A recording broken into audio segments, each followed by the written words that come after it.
Hey everybody, thanks for clicking the link. Lincoln, say hey. Yeah, I don't think he's that interested. So like I said, thanks for clicking the link. If you're interested a little bit more about my race recap from Maine 70.3, this will be a little bit of my thoughts post-race. If you read the blog, heading up, those were my plans and my thoughts. It was a really exciting weekend. I'd raced it last year and I had a blast racing. So I was really excited to get back up there and see what I could do. But it was kind of turned into be a little bit of a tough day. You can't really compare race to race because venues are different. But even sometimes comparing the same race 2 years in a row or different years, the weather's completely different. There are variables outside your control, and that's kind of what happened this year. But all in all, still had a great race. The swim turned out to be pretty tough. The swim and the bike. It was kind of windy. I really don't want to say we had weather. We had a perfect day for it. High of high of like 68 or something.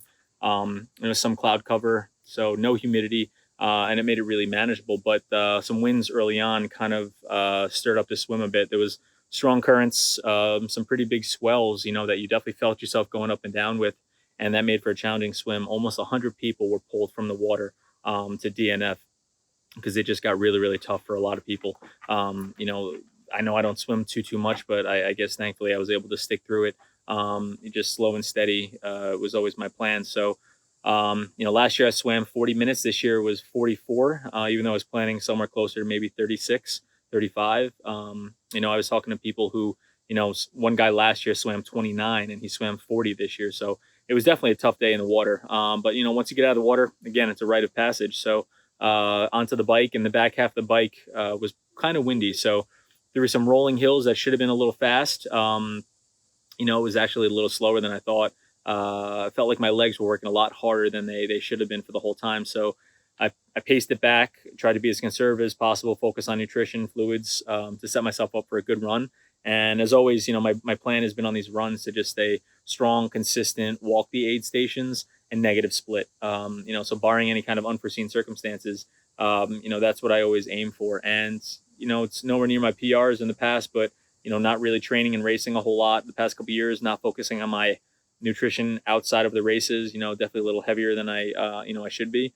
But I was still able to throw down a pretty solid run for myself that I was happy with. So it was sub 2. I think it was like 154 or 156, something like that. But it was a negative split.